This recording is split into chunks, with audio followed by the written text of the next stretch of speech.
MP board वार्षिक परीक्षा 2024 कक्षा 11वीं पशुपालन एवं दुग्ध व्यवसाय के इम्पोर्टेंट क्वेश्चन आंसर्स इस वीडियो में कवर किए गए हैं जो वार्षिक परीक्षा में आपके लिए बहुत उपयोगी हैं। इसलिए वीडियो को लाइक करें, चैनल को सब्सक्राइब करें। चलिए शुरू करते हैं।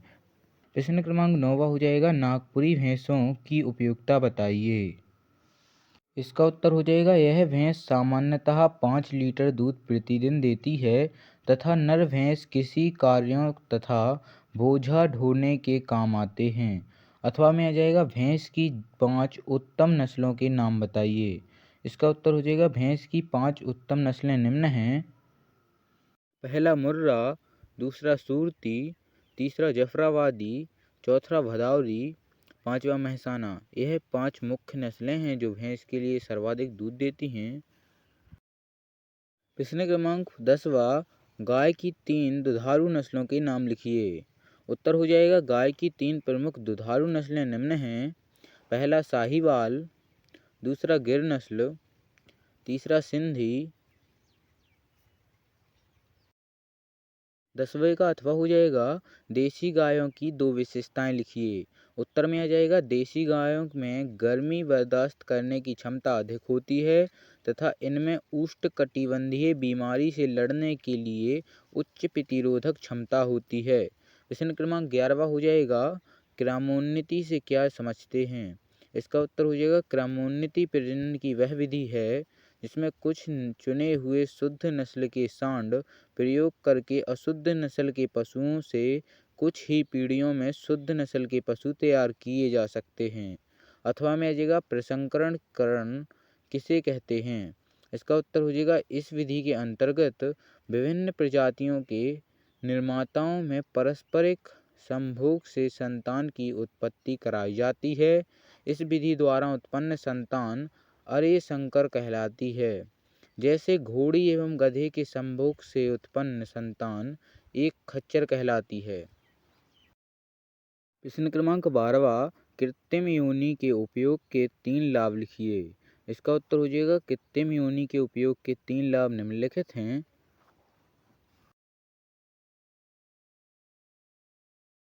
पहला, वीर्य पूर्ण मात्रा में तथा शुद्ध रूप से प्राप्त होता है। दूसरा, संक्रमण की संभावना नगण्य रहती है।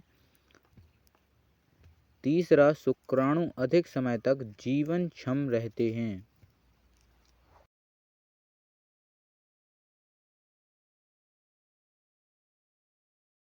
प्रश्न क्रमांक 12वें का अथवा हो जाएगा, वीर्य परीक्षण की विभिन्न विधियों के नाम लिखिए। इसका उत्तर हो जाएगा, वीर्य परीक्षण की विभिन्न विधियां निम्नलिखित हैं।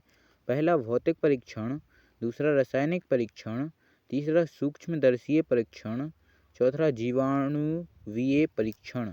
प्रश्न क्रमांक 13वां हो जाएगा, वीर्य तनुकारक में ग्लूकोज एवं फ्रुक्टोज के कार्य लिखिए।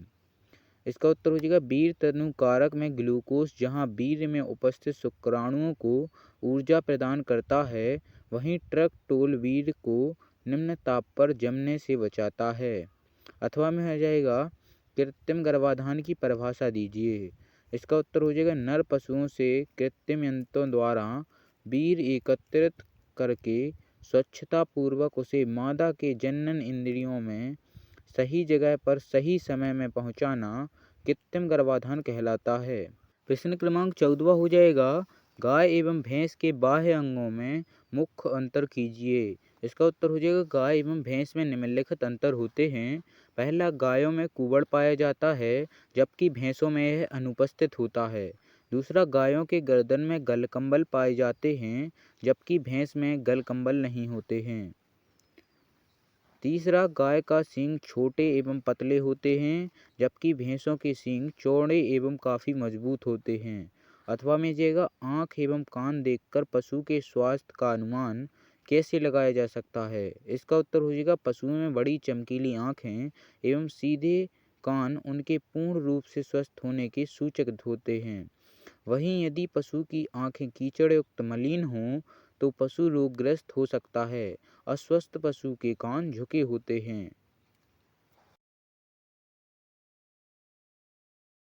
प्रश्न क्रमांक 15वां हो जाएगा, हरियाणवी गाय की 4 विशेषताएं लिखिए। इसका उत्तर हो जाएगा हरियाणवी गाय की विशेषताएं निम्नलिखित हैं। उनका रंग सामान्यतः सफ़ेद या हल्का धूसर होता है। इन पशुओं का मुँह लंबा तथा सकरा माथा, चपटे सींग, छोटे तथा ऊपर उठे हुए होते हैं। कंद मझोला टाँटा छोटा तथा मैदान खिंचा होता है। चौथा हो जाएगा इन नस्लों की गाय दूध देने में औसत किस्म की होती हैं। अथवा में आ जाएगा देसी गाय एवं विदेशी गाय का तुलनात्मक अध्ययन कीजिए। इसका उत्तर हो जाएगा देसी गाय एवं विदेशी गाय में अंतर निम्न है। पहला, देसी गाय में कूबड़ होता है, विदेशी गायों में कूबड़ नहीं होता है। देसी गायों की पीठ धनुषाकार होती है, बल्कि विदेशी गायों की पीठ सीधी होती है। देसी गाय गर्मी सहन करने की क्षमता रखती हैं। विदेशी गाय ठंडे प्रदेशों से संबंधित होती हैं अतः गर्मी सहन करने की क्षमता कम रखती हैं। देसी गाय दुग्ध उत्पादन अपेक्षाकृत कम देती हैं। विदेशी गाय औसतन दूध अधिक देती हैं। प्रश्न क्रमांक 16 हो जाएगा पशु प्रजनन के उद्देश्य लिखिए। उत्तर हो जाएगा पशु प्रजनन का मुख्य उद्देश्य उनमें नस्ल सुधार करना तथा वांछित लाभ प्राप्त करना है। इन उद्देश्यों को हम निम्न प्रकार देखते हैं। पहला, उत्तम पशु निर्माण। दूसरा, पशु समूह की उन्नति। तीसरा, पशुओं को शीघ्र प्रजननशील बनाना तथा नियमित रूप से बछड़े देने एवं दूध देने सुनिश्चित करना। चौथा, प्रजनन संबंधी बीमारियों या बांझपन दूर करना। अथवा में आ जाएगा मध्य प्रदेश की पशु प्रजनन नीति समझाइए।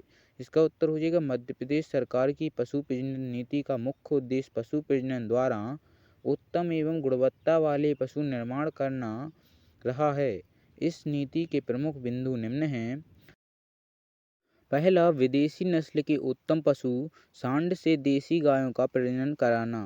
दूसरा, कृत्रिम गर्भाधान केंद्रों की स्थापना करना। तीसरा, गौ सदन योजना का विस्तार। चौथा, प्रजनन विस्तार प्रोग्राम के तहत नस्ल सुधार पर जोर देना। प्रश्न क्रमांक 17 हो जाएगा अंतः प्रजनन व बाह्य प्रजनन में अंतर स्पष्ट कीजिए। इसका उत्तर हो जाएगा अंतर प्रजनन व बाह्य प्रजनन में अंतर निम्न है। पहला, अंतः प्रजनन की वह प्रणाली है जिसमें 4-5 पीढ़ी तक के संबंधी नर एवं मादा पशु के बीच समागम कराया जाता है। वहीं बाह्य प्रजनन की वह विधि है जिसमें ऐसे नर व मादा पशुओं के बीच समागम कराया जाता है जो एक दूसरे संबंधित नहीं होते हैं। दूसरा, इससे आनुवंशिक एकरूपता या समरूपता को बढ़ावा मिलता है। दूसरा, बाह्य प्रजनन का हो जाएगा इससे आनुवंशिक विविधता को बढ़ावा मिलता है। तीसरा हो जाएगा इससे अर्जित गुण स्थिर रखे जा सकते हैं। बाह्य प्रजनन में हो जाएगा इससे नए गुणों का समावेश होता है। चौथा हो जाएगा इससे पशुओं में अनुकूलन कम होता है। वहीं इसमें आ जाएगा इसी वहिषूणता बढ़ती है तथा अनुकूलन बढ़ता है। फ्रेंड्स, ये बहुत इंपॉर्टेंट हैं क्योंकि ये अक्सर सही जोड़ियाँ व टिक द करेक्ट में आ जाते हैं, तो इनको अच्छे से लगा लीजिएगा। बाकी वीडियो बहुत इन्फॉर्मेटिव थी, इसलिए वीडियो को लाइक करना ना भूलें। बाकी मिलते हैं किसी और इन्फॉर्मेटिव वीडियो के साथ, तब तक के लिए थैंक्स फॉर वॉचिंग।